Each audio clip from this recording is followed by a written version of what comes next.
Hello, everyone, and good afternoon. My name is Melanie Condon, and I am a Policy Associate for the National Conference of State Legislatures Natural Resources and Infrastructure Committee.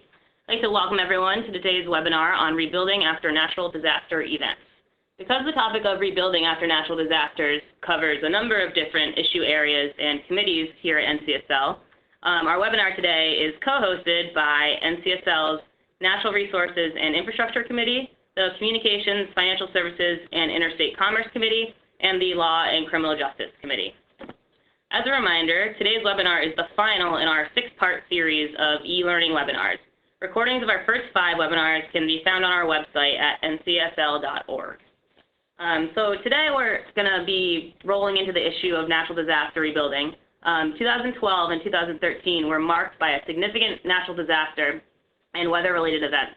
From the recent flooding in Colorado to tornadoes in Oklahoma, Superstorm Sandy and Hurricane Irene, our communities have needed serious rebuilding. Today we'll hear from a panel of experts on how legislators can engage in resilient reform efforts, including through disaster insurance programs and other initiatives. We'll be holding a Q&A session after all of our speakers have presented. As a reminder, you can type questions into the Q&A chat box on the right-hand side of your screen at any time during the webinar.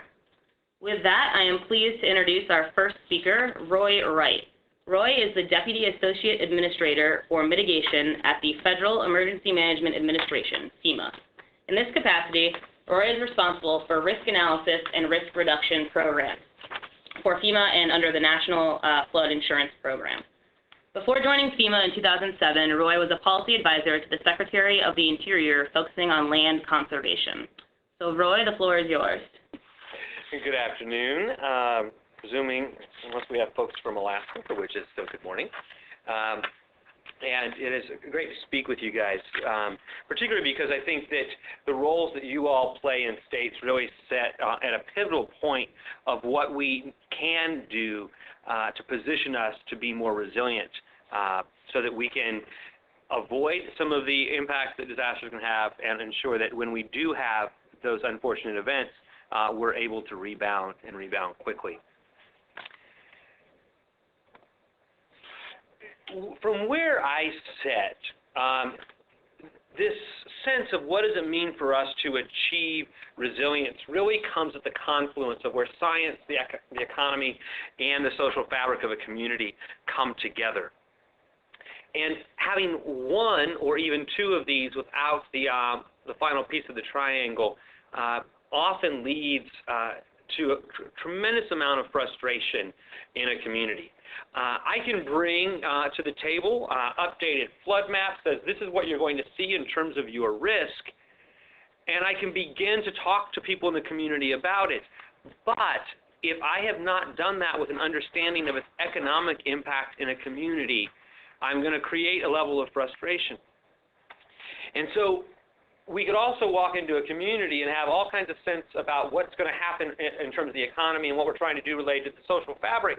But if we're not bringing good information related to risk to inform that decision making, we will have a lopsided view. And when that event happens, many people will be surprised and even some disappointed that decision makers at state and local levels could have made different choices ahead of time to help those communities be more resilient. So when we're looking at these elements from a FEMA perspective, we look at those science elements, which includes mapping of flood hazards, some work we do related to building codes and the sciences there, bringing those data models related to things we're seeing change both in weather and climate. We also make sure that we bring outreach tools to the table, understanding that when we can make sure that people need to understand their risks, and the best way to do that is to walk them through a pathway of awareness and understanding that ultimately can take them to action. And then we cannot just bring a map to the table and talk to people about it. We need to do so mindful of its economic impacts and what kind of tools we may be able to bring to the table, including insurance, discounts for insurance, as well as mitigation grants. So when we look at this, one way you can look at the opportunity is to understand these kind of core capabilities that need to be in place at a state level as well as at a community level in order to advance resilience. The President directed the whole federal family to work with states and localities to develop a series of frameworks. We have a national response framework, a national disaster recovery framework, and a national mitigation framework. A mitigation one is looking holistically as what does it mean for us to ensure that we can withstand events and then be able to rebuild. And you see a series of capabilities that we have come to understand need to be present in communities in order to be able to succeed. I'll start there at about 9 o'clock. And we understand that we must bring good information related to threats and hazards to begin to inform the decisions that are in place, that they need to be able to be depicted in ways that are understood.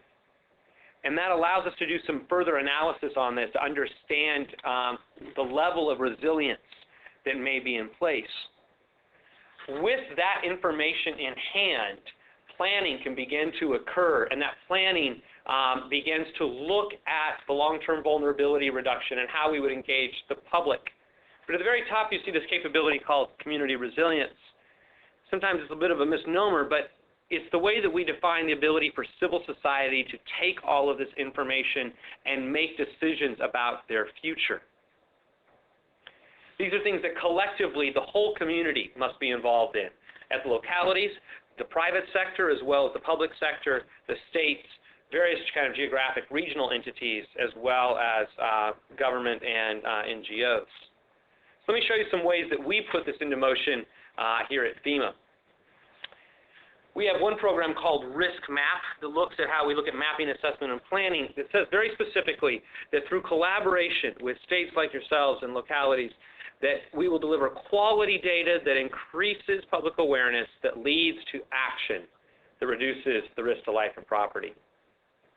And this is things that we do, some of it through the National Flood Insurance Program, but oftentimes not necessarily towards that regulatory end, by which we have to provide accurate data, those kind of risk assessment tools, as well as ways to look at things across the watershed. Oftentimes we find that communities are making independent decisions, not necessarily integrating across their watershed in those adjacent communities. We'll have times by which we'll come into a community and says, well, the nature of the flood risk in your community has changed. And they says, well, how can that be? It hasn't flooded for the last 20 years while I lived here. And we'll say, oh, well, there must have been changes in the built environment. And they said, well, not in my community, but we can look upstream in the watershed at the new Lowe's and Walmart that were put in place with large parking lots and the like. We removed that, we created a place by which there's all this impervious surface. Now that creates quite an economic engine in the communities. There's a lot of vitality that comes out of that economic side of it.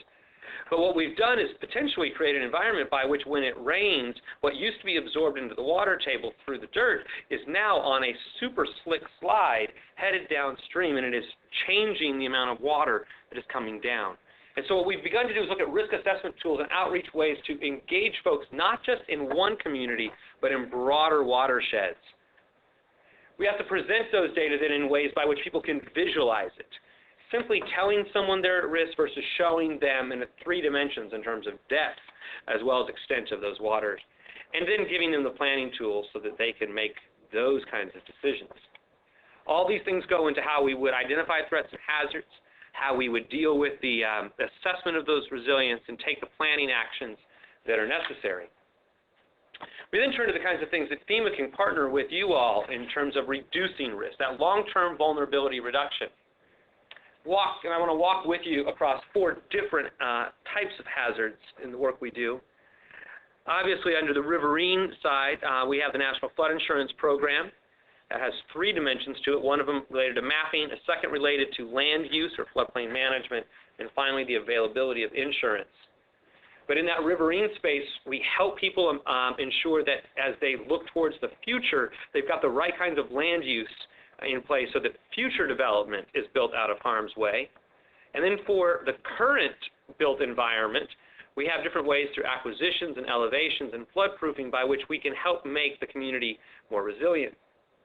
On the seismic side, we deal with those building codes. What does it mean to make sure that we're supporting retrofits, particularly critical facilities, ensuring that those lifelines related to power, water, the pieces related to schools are going to be able to withstand those kind of seismic events. There's some incredible work that has been done through the International Building Code by which we can apply those into communities. Some of the best work that goes on in these building codes is when there is statewide adoption of those international building codes. We turn to hurricane and surge, by which ways we depict that kind of storm surge and where we've seen changes in the sea level. And in that instance, we deal with acquisitions as well as elevations for that current built environment.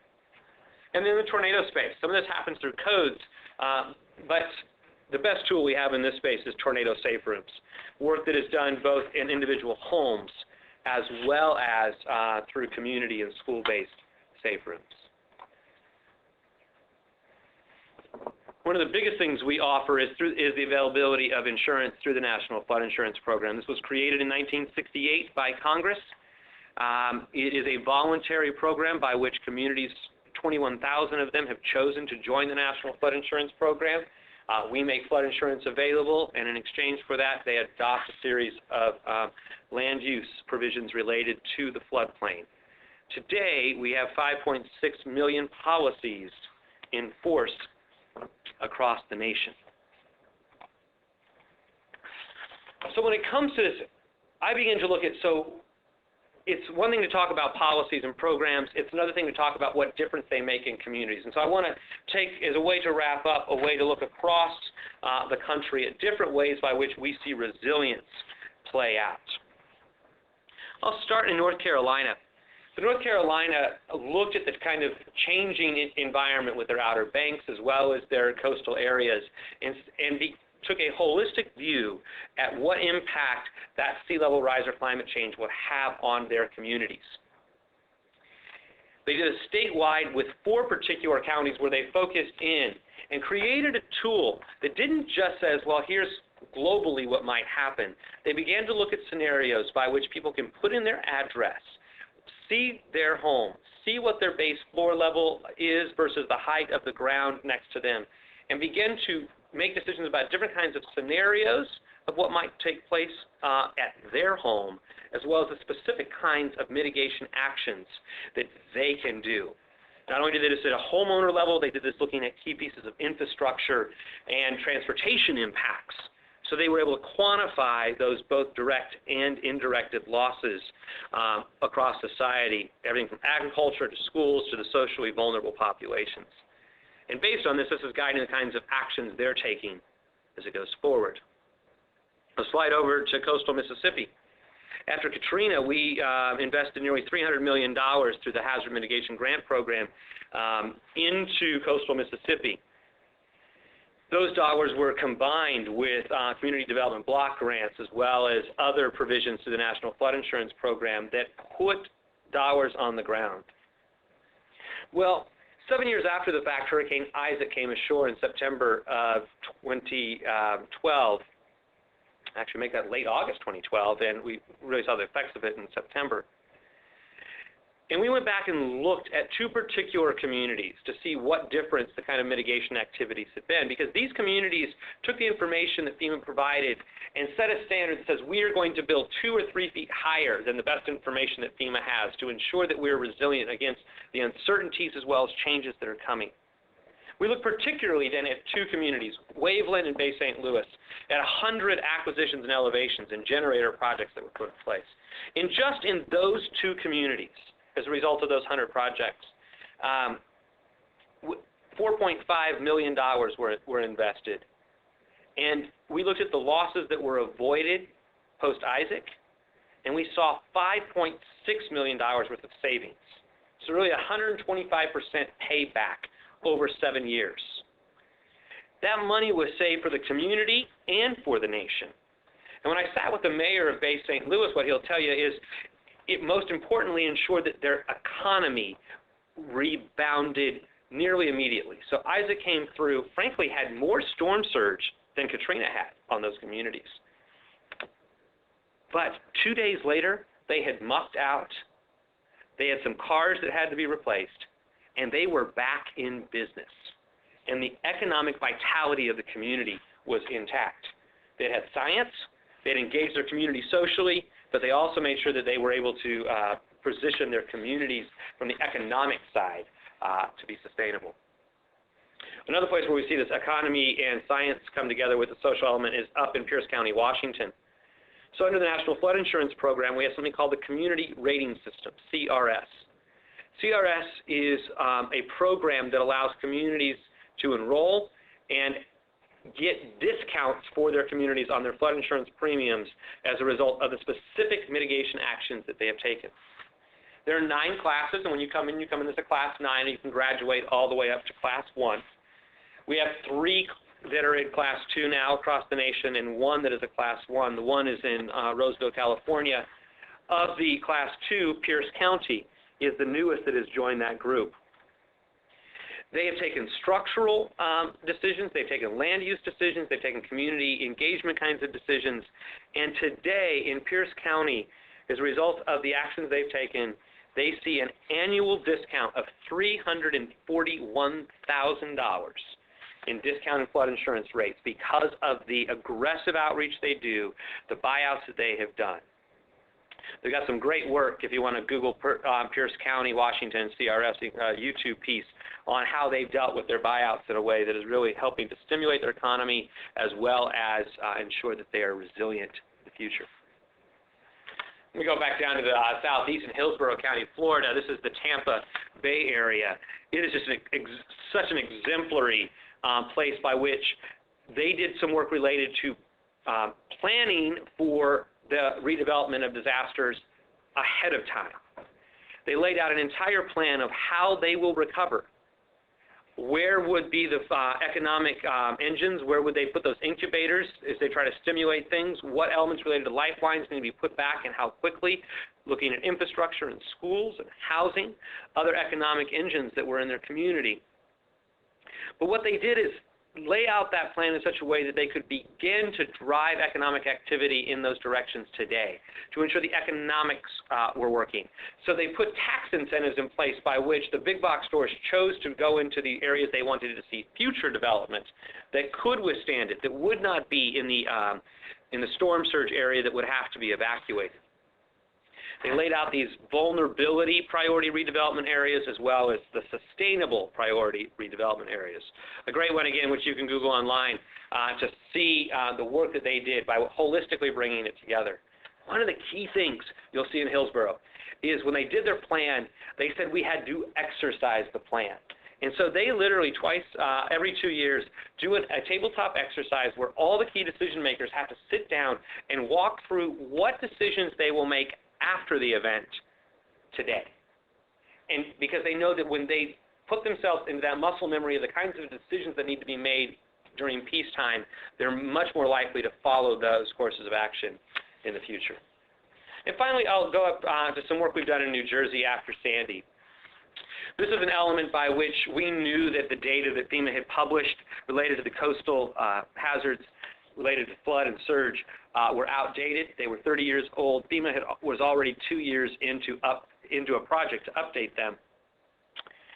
So we took those data, put those studies on the accelerator, and published in December for New Jersey, so just 2 months after the event, the best available data to help inform redevelopment.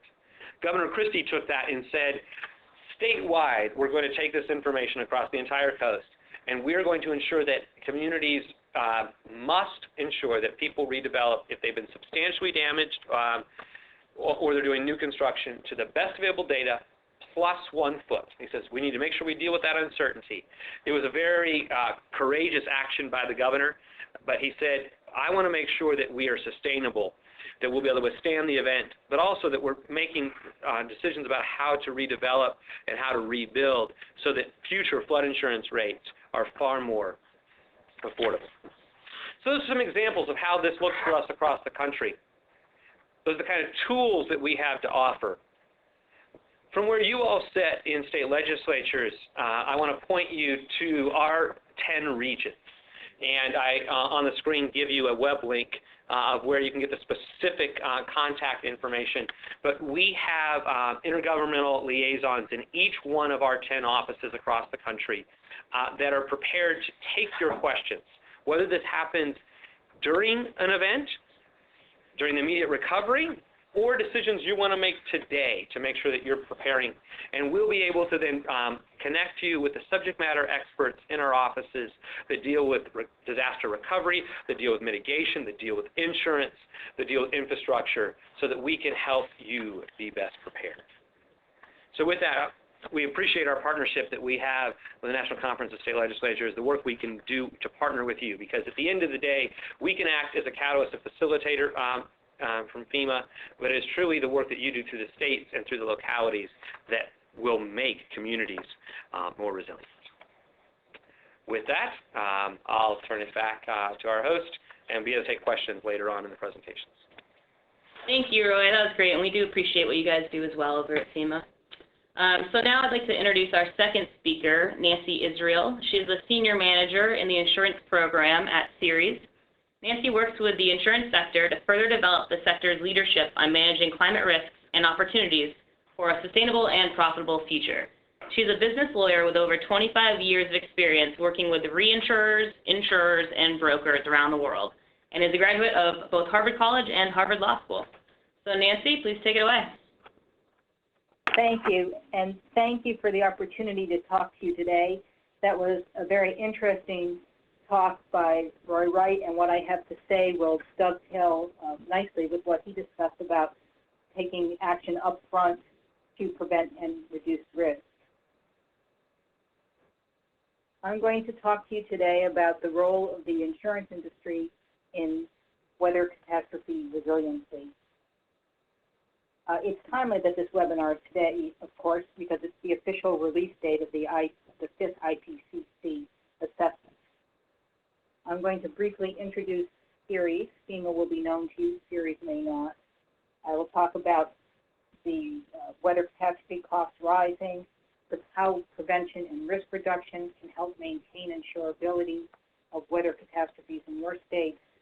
I'll discuss some of the issues that state insurers of last resort are facing, and we'll briefly touch on a look ahead perhaps at some possible insurance innovations dealing with climate change. So first, what is Ceres? I get this all the time. It's not the iPhone thing. It's not the goddess of grain. It's not even an acronym for something. So our name is somewhat baffling, but our mission is clear. Ceres mobilizes business and investor leadership to build a thriving, sustainable global economy. We have three main parts: an investor network with members such as CalSTRS and CalPERS, big pension funds on our board, over 100 members currently who collectively represent over $12 trillion in annual assets under management, in assets under management. We have a coalition of over 130 organizations, public interest groups, and environmental NGOs, among others. And we have a company network that currently has over 75 companies in it, representing more than 20 sectors of the economy. This slide will show you some of the companies in the financial services sectors, among others. The insurance program sits within the climate and clean energy strategy of Ceres, and we make the business case for why insurers can be leaders on climate change. We have 6 steps that we promote. Today I'm going to focus on the second one, which is resiliency, or building communities to last. I'll also touch on developing climate-conscious products. Weather catastrophe losses and costs are rising. And I know you all know this, but just briefly to touch on the fact that no area of the U.S. is immune from extreme weather. To briefly go over some of the 2012 statistics, 15% of our population was affected by Sandy. 80% of the land mass of the lower 48 were affected by the 2012 drought. 70% if you include Alaska and Hawaii, which also were touched. And recently I heard that about 60% of the country currently is in drought conditions. Last year, over a third of our population experienced extreme heat days, meaning 100-degree temperatures for 10 days or more. And in 2012, there were 11 extreme weather events across the U.S., each of which caused over $1 billion in damage. This is a map somewhat similar, I suppose, to the FEMA map, but we'll show you just the spread and the type of the perils across the U.S. in 2012. So wildfire, fire, hail, wind events, precipitation, flooding. And a reminder that the weather catastrophe losses, even if they don't occur in our part of the country, do hit all of us, whether it's from disaster relief costs that we all support or through supply chain interruptions. This chart shows how insured weather catastrophe losses have increased in both size and frequency over about the past 2 decades. This is on a worldwide basis. That top line that you see, that dark blue line, are the weather catastrophes. The lighter blue line are the man-made disasters, and those gray bars are seismic losses. This slide does not include Sandy or other 2012 losses. Insured weather catastrophe losses in the U.S. Were a slightly shorter period, from about 1990 to 2011, totaled about $385 billion. And if you were to average that, that would come up to about $1.5 billion in weather catastrophe losses in the U.S. per month. This slide is U.S. only, and it does include, you'll see that bar on the right, it does include Sandy and the other 2012 losses. I think what's particularly interesting about this is it shows both the insured losses and the uninsured losses, the other economic costs. And on average in the U.S., the uninsured or the insured costs are about half of the total economic costs. Now, I've heard some figures that put the uninsured losses and costs much higher than 50% of the, much higher than equal to the insured amount. One statistic from the Trade Association for reinsurers, and if you're not that familiar with the insurance industry, the reinsurers are the insurance companies that insure the insurance companies that insure all of us.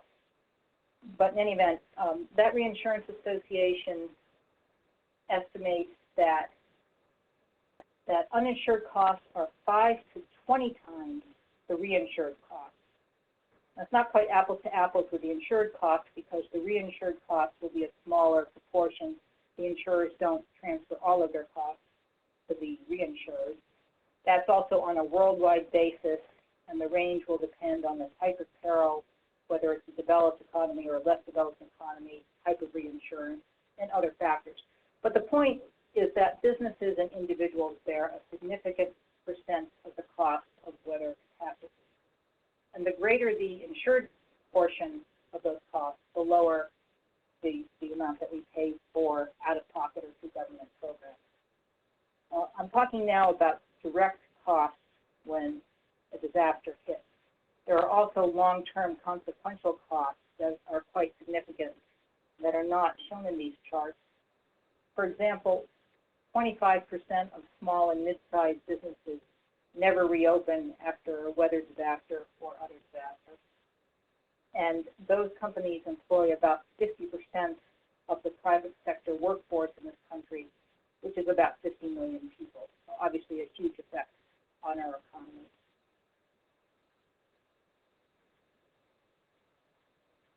Now, next I'm going to talk about, from the insurance perspective, what Mr. Wright discussed about prevention and risk reduction, which not only, or most importantly, protect lives and property, but also help maintain insurability.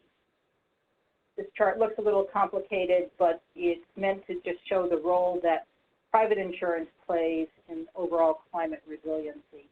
So if you look at that top bar, and these are not really meant to be equal sizes, the private insurers on the left pay, no, let me start by saying there are costs and someone has to pay. So it's either paid for by private insurance, public programs, whether it's insurance or disaster relief, or out of pocket by individuals and businesses. So that's what you see in the top bar. The bottom line with the two bricks are what we heard about in terms of risk prevention through building codes and land use planning, and risk reduction through practicing emergency planning up front, hardening infrastructure, and so forth. And these also lay the groundwork, as I said, for insurance as well as safety. And please note that on the right it says prevention is economical. One study showed that for every dollar spent up front in prevention, $4 in damages are saved when there is a disaster.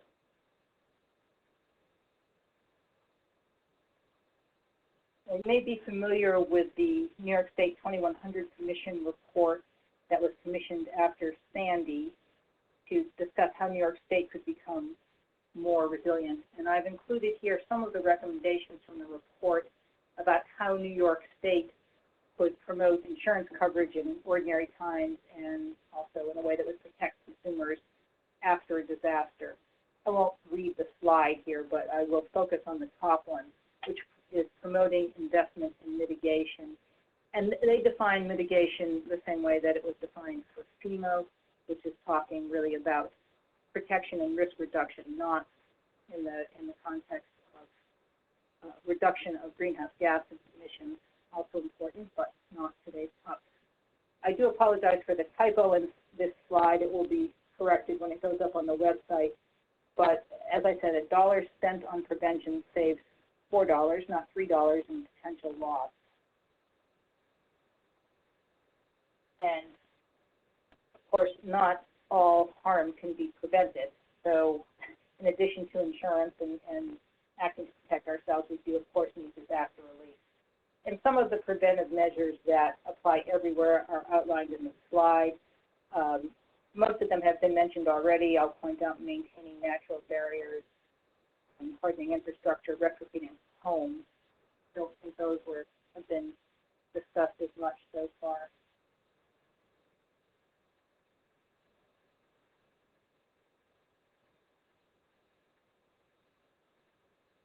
As I said, prevention and risk reduction are the building blocks that underlie insurance along with pricing.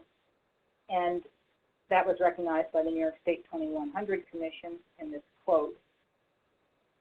Without the steps, the upfront steps to prevent and reduce risk, some states have seen some withdrawal of private insurance from their states in the wake of some natural disasters, or they have seen contraction of coverage terms through higher deductibles or more extensive exclusions from coverage. And so obviously taking those steps up front will help maintain the private insurance market in your state. And we turn now to the publicly supported insurers, state insurers of last resort, and talk about the growing liabilities or loss exposure that they face and some of the public policy issues that you may have to address. I'm not going to touch on the federal insurance programs. We've heard about flood. You're, of course, familiar with the crop insurance, but just focus on what's known as the state residual insurance market. There are three types of plans. The largest are the FAIR plans, originally designed to provide insurance in inner cities, and now often used for coastal and urban property insurance as well. You can see that over half of the states and District of Columbia have a FAIR plan. A few states also have beach and windstorm plans, Atlantic and Gulf Coast, that insure only wind risks in coastal areas. Those are in 5 states, but 3 of those states are included in those 32 states you see under the FAIR plan. And then there are 2 state-run property insurance companies in Florida and Louisiana, also included in that 32-state number, and both of those include beach and windstorm plans. The 32 states comes from the Insurance Information Institute, and that's as of 2011.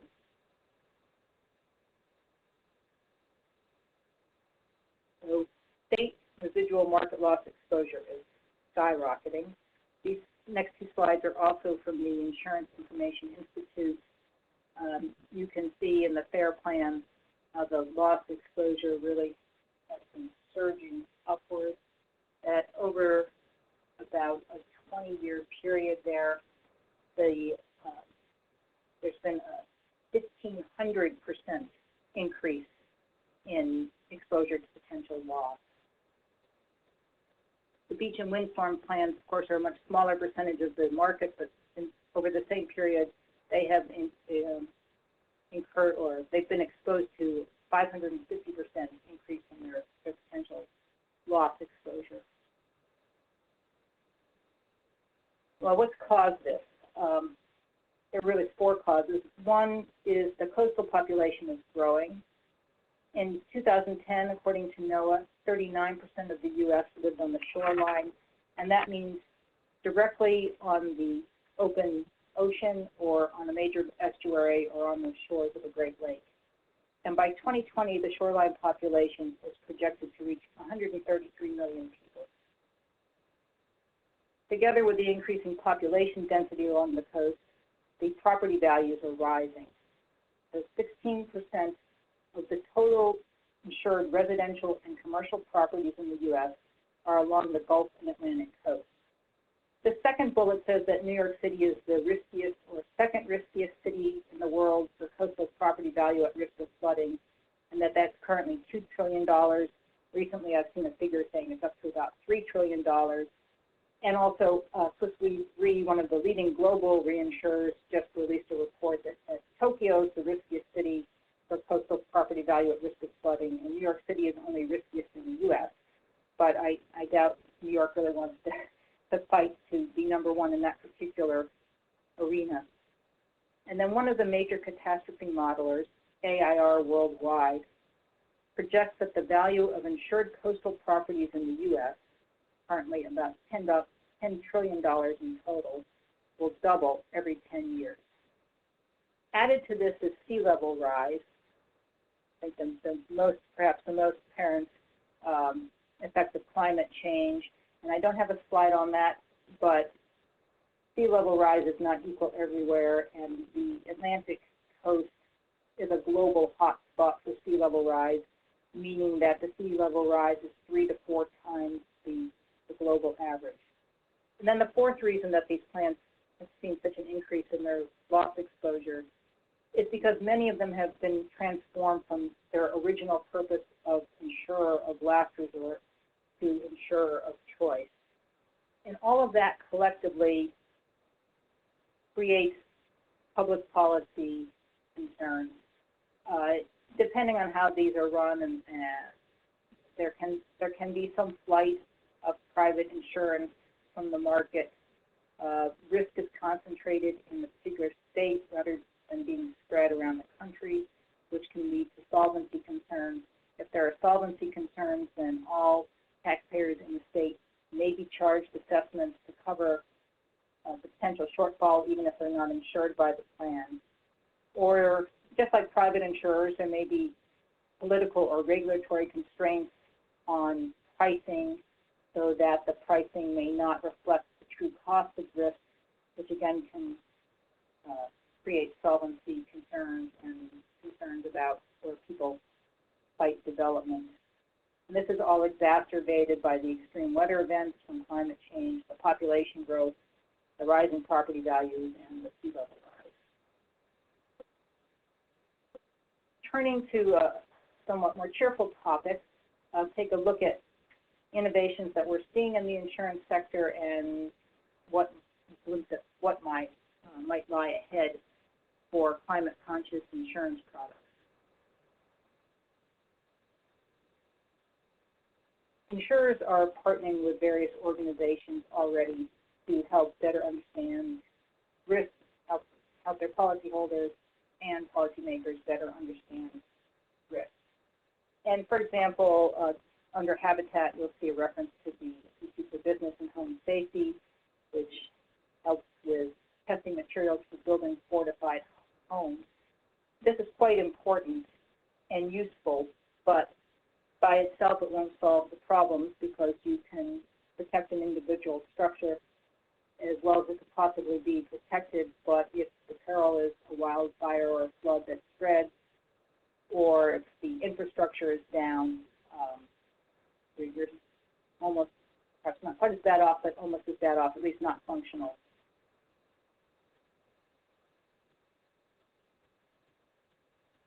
Series, in collaboration with some others, recently concluded a 3-series workshop on catalyzing climate resiliency, focused on cities, but I think the principles would apply anywhere, whether it's an urban area or not. And we brought together state and local officials with the insurance sector and also property owners and asset managers and banks and other local stakeholders to really brainstorm about what they could do to make their local community more resilient in the face of the known climate perils that they have. Two big things to highlight that came out of it. One was when they all got together to collaborate, they were able to identify steps that each of them could take to improve the resiliency of a single building or a piece of the infrastructure, and that they could do those now, a range of costs from not too expensive to substantially more expensive. But I think more significantly, each of the 3 workshops came to the same conclusion, and it was already mentioned by Mr. Wright that really we need to collaborate, that we can't solve this resiliency problem and protect our communities from these extreme weather events without collaborating, public-private collaborations. I mean, it requires the insurance sector, it requires state and local and federal governments, it requires the other major stakeholders in the city to all work together so all the pieces work together. And as was pointed out in the first presentation, it doesn't stop at the borders of a city or a community, but there are the adjacent or upstream communities that also affect the resiliency.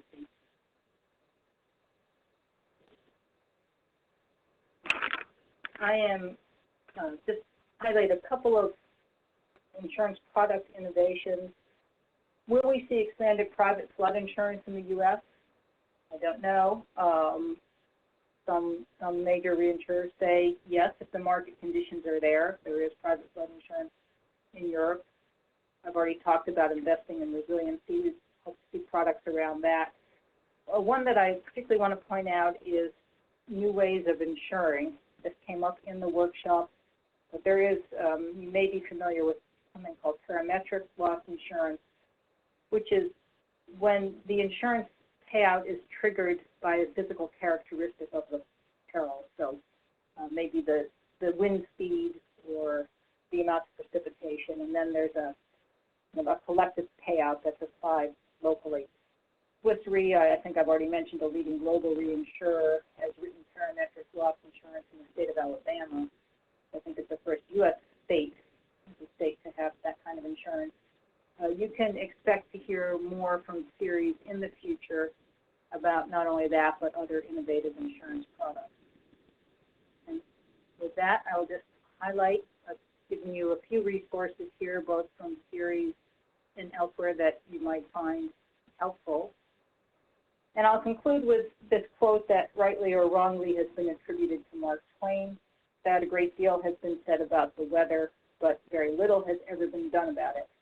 Well, unfortunately, as we all know, we no longer have the luxury of not doing anything about the weather, and I know you all know that, or you would not be in this webinar today. So thank you. I've included my contact information. I'm very happy to take questions, or if you wish to follow up with me after the webinar. Thank you. Thanks, Nancy. That was great. So now I'm going to open things up for the question and answer session. So any questions submitted via the Q&A chat box, which is on the right-hand side of your screen, I will read out loud. And you can also give questions over the phone. So operator, if you could please begin the Q&A. Thank you. The floor is now open for questions. If you do have a question, please press *1 on your telephone keypad at this time.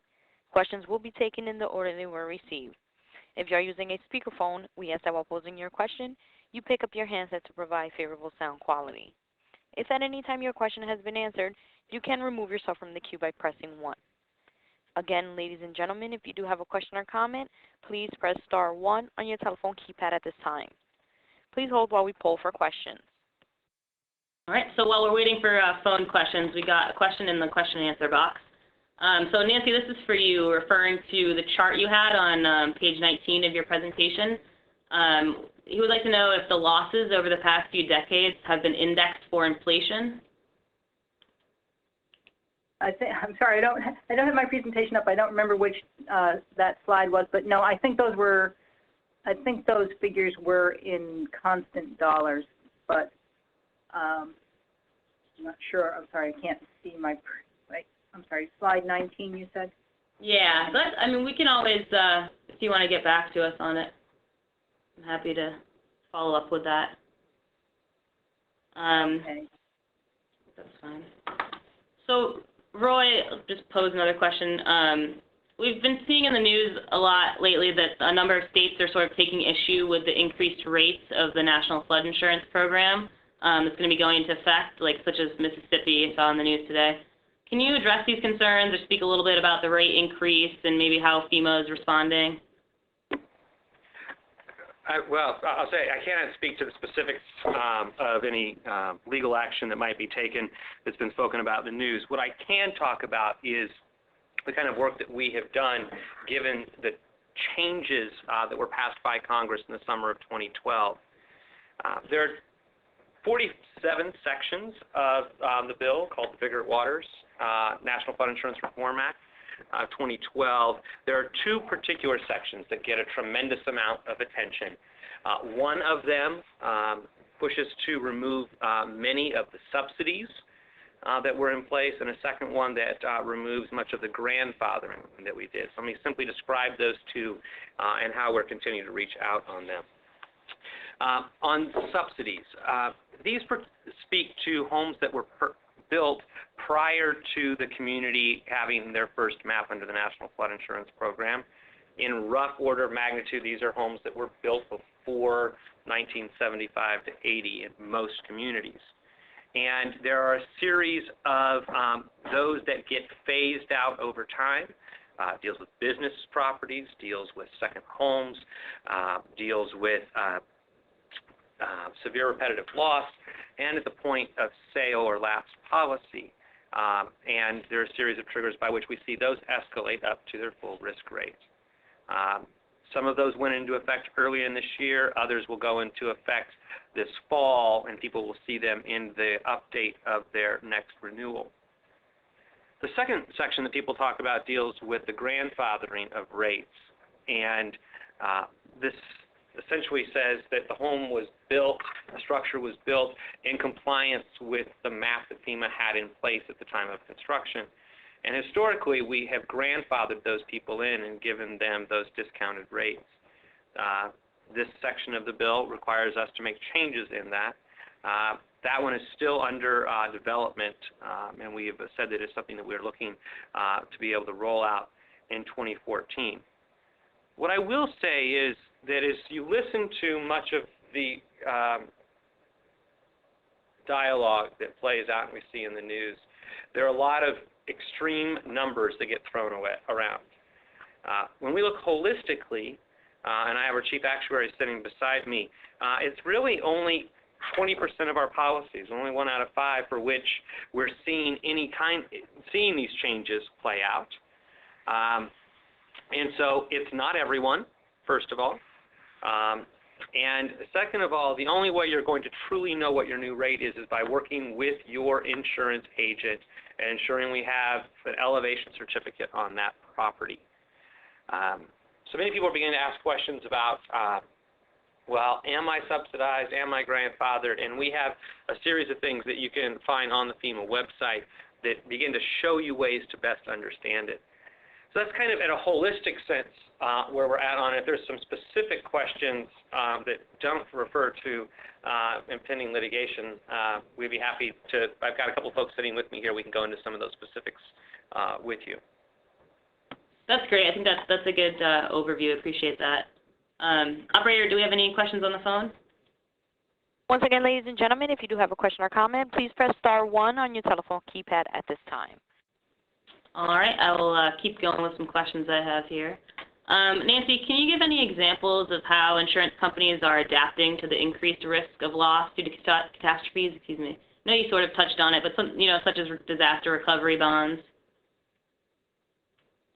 Some of the products that some other products where there are disaster recovery bonds. In terms of what insurers themselves are doing, I guess the short answer to that is they're taking account of climate change, but not as much as they could be, not in recognizing their own risk, or we think in educating their policyholders as much as they could be. We are starting to see that change some. One big area in terms of their own risk is how they model their future potential losses, which has been based on historic data from these extreme weather events, and there's not that much data anyway, say for hurricanes, so there just aren't that many of those events.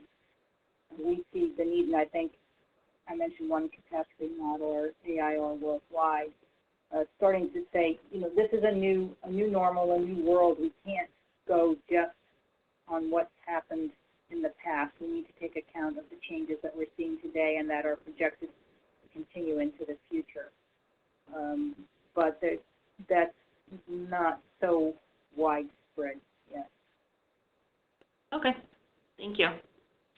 Roy, this is a topic that probably you also might not be able to speak on, but I feel like I have to ask.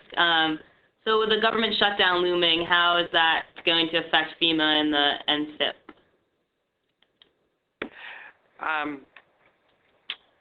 It deals with FEMA in some different ways. Obviously, we will see what action is taken on the Hill. Some of our staff are funded through fees or have direct life and property roles. And so different ones will play in different ways, but our National Flood Insurance Program, which is supported by premiums and fees, continues under all of the scenarios, and our posture to ensure that we're ready to respond to disasters will remain in place. Good. Great. Operator, do we have any questions on the line? There are no questions on the phone line at this time. Policies under National Flood Insurance are in force. Claims will be paid. All of that stuff remains. Okay.